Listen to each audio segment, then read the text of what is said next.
Assalamualaikum warahmatullahi wabarakatuh. Yang saya hormati Miss Monica Septiani selaku dosen pengampu mata kuliah studi kelayakan bisnis dan teman-teman yang berbahagia. Perkenalkan, nama saya Lu Fitrisari, NPM 22411072. Saya dari kelas MNJ 22B. Pada kesempatan kali ini saya akan membahas materi mengenai aspek hukum. Perlu kita ketahui, hukum tidak hanya berlaku untuk bisnis saja.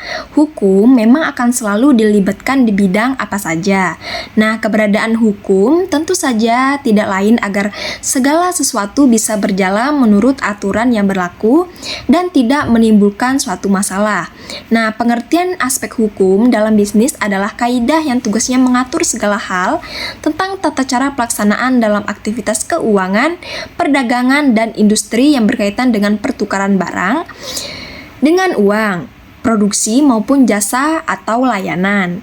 Sama seperti di bidang lain, seperti kegiatan bisnis atau usaha, pasti memerlukan hukum sebagai salah satu perlindungan sekaligus penegakan keadilan.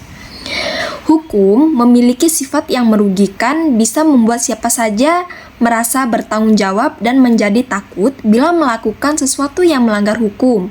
Nah, tanpa keberadaan hukum, maka segala hal bisa menjadi kacau dan tidak bisa berjalan dengan efektif. Selanjutnya, jenis data aspek hukum.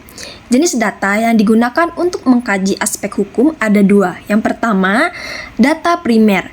Data primer adalah data mengenai tanggapan dan persetujuan masyarakat sekitar, ketentuan hukum dan perjanjian yang harus dipenuhi. Nah, yang kedua, data sekunder, berupa literatur mengenai peraturan perundangan yang harus dipenuhi, dokumen-dokumen yang perlu dipersiapkan, persyaratan dan perizinan. Nah, selanjutnya, aspek hukum mencakup beberapa hal. Yang pertama, izin usaha.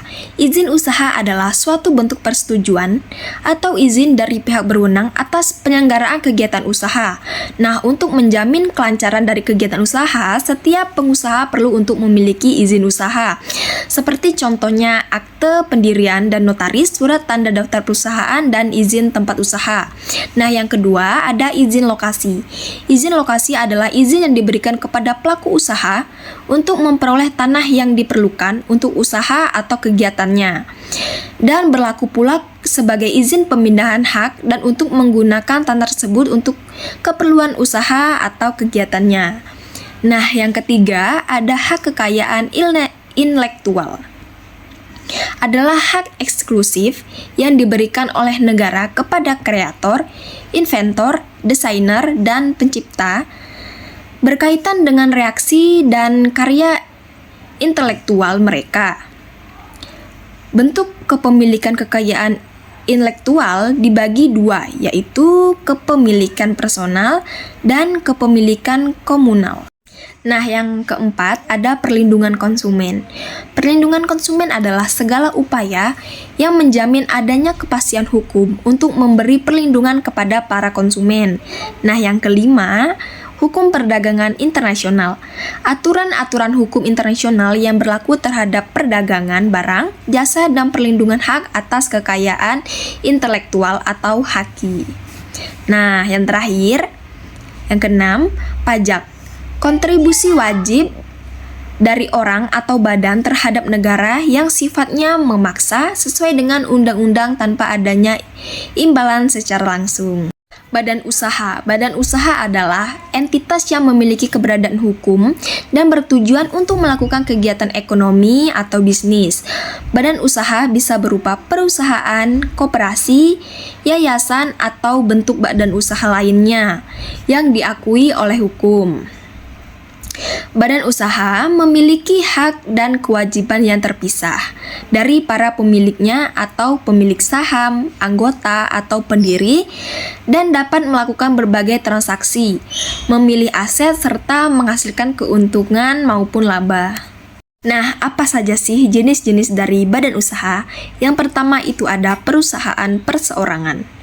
Perusahaan bisnis yang dimiliki oleh seorang pemilik dengan segala tanggung jawab, tidak memerlukan persyaratan atau khusus, dan bentuk organisasi cukup dengan manajemen sederhana. Nah, apa sih kelebihan dari perusahaan perseorangan? Yang pertama ada semua laba hanya untuk pengusaha. Yang kedua, organisasinya sederhana. Nah, yang ketiga, pengendalian seutuhnya. Dan yang terakhir, pajaknya rendah. Nah, tadi kan kita sudah membahas kelebihannya dan sekarang ada kekurangannya. Kekurangan dari perusahaan perseorangan itu yang pertama bertanggung jawab atas semua kerugian. Nah, yang kedua, tanggung jawab tidak terbatas. Nah, yang ketiga, dananya terbatas. Dan yang keempat, keterampilannya juga terbatas loh. Nah, selanjutnya ada perusahaan kemitraan atau partnership, firma atau CV. CV adalah perusahaan komanditer perusahaan bisnis yang dimiliki oleh 2 orang atau lebih dengan tanggung jawab hanya sebatas jumlah modal, persekutuan atas dasar kepercayaan terhadap sekutu pasif yang bertanggung jawab sebagai pemodal dan dijalankan oleh sekutu aktif, dan bertanggung jawab atas semua resiko. Nah, dalam akte pendiriannya dijelaskan tentang tugas dan tanggung jawab masing-masing pendiri, jumlah modal yang disetor, tanggung jawab manajemen dari para pendiri, kekuasaan pembagian keuntungan, dan utang. Selanjutnya ada korporasi atau corporation. Perseroan terbatas. Badan hukum yang didirikan berdasarkan perjanjian yang melakukan kegiatan usaha dengan modal tertentu, yang selanjutnya terbagi dalam saham dan memenuhi persyaratan yang ditetapkan dalam undang-undang serta peraturan pelaksanaannya. Undang-Undang RI Nomor 40 Tahun 2007 tentang perseroan terbatas. Nah, perseroan terbuka, suatu badan hukum di mana jumlah pemegang saham memiliki kriteria perusahaan dan perusahaan melakukan penawaran umum sesuai peraturan perundang-undangan di bidang pasar modal. Jadi, aspek hukum memiliki peran yang sangat penting dalam dunia bisnis, seperti yang pertama, perlindungan hukum. Aspek hukum memberikan perlindungan kepada bisnis dari tindakan yang tidak sah atau merugikan, baik dari pihak internal maupun eksternal. Nah, ini termasuk perlindungan terhadap pencurian intelektual, persaingan tidak sehat, dan kontrak yang melanggar. Nah, yang kedua, penyelesaian sengketa. Hukum menyediakan kerangka kerja untuk menyelesaikan sengketa antara bisnis, baik dengan pelanggan, pemasok, atau pihak lain. Nah, ini dilakukan melalui arbitrase, mediasi, atau pengadilan. Nah, yang ketiga, kepatuhan regulasi. Bisnis harus mematuhi berbagai peraturan dan regulasi yang berlaku. Aspek hukum sangat membantu bisnis untuk memahami dari dan mematuhi peraturan tersebut, seperti perpajakan, lingkungan, tenaga kerja, dan lain sebagainya. Nah, selanjutnya pengaturan kontrak. Hukum memainkan peran penting dalam pembuatan interpretasi. Dari penegakan kontrak, hal ini penting untuk memastikan bahwa semua pihak yang terlibat dalam kontrak memahami dan mematuhi kewajiban mereka. Nah, selanjutnya perlindungan karyawan. Hukum memberikan kerangka kerja untuk melindungi hak dan kesejahteraan karyawan. Nah, hal ini termasuk peraturan terkait upah, jam kerja, keselamatan kerja, dan hak-hak lainnya. Nah, selanjutnya pengelolaan resiko.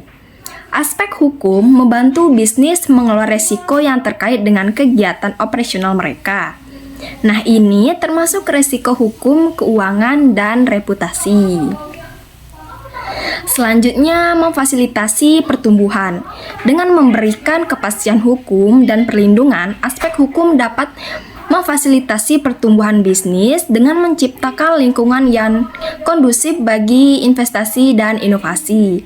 Nah, selanjutnya, pemenuhan tanggung jawab sosial. Hukum juga dapat memaksa bisnis untuk mematuhi standar etika dan tanggung jawab sosial seperti keberlanjutan lingkungan, hak asasi manusia, dan keadilan sosial. Nah, dengan demikian kita memahami dan menerapkan aspek hukum yang sangat relevan.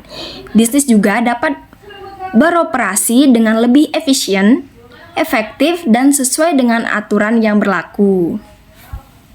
Baik, terima kasih. Itulah tadi penjelasan singkat dari aspek hukum.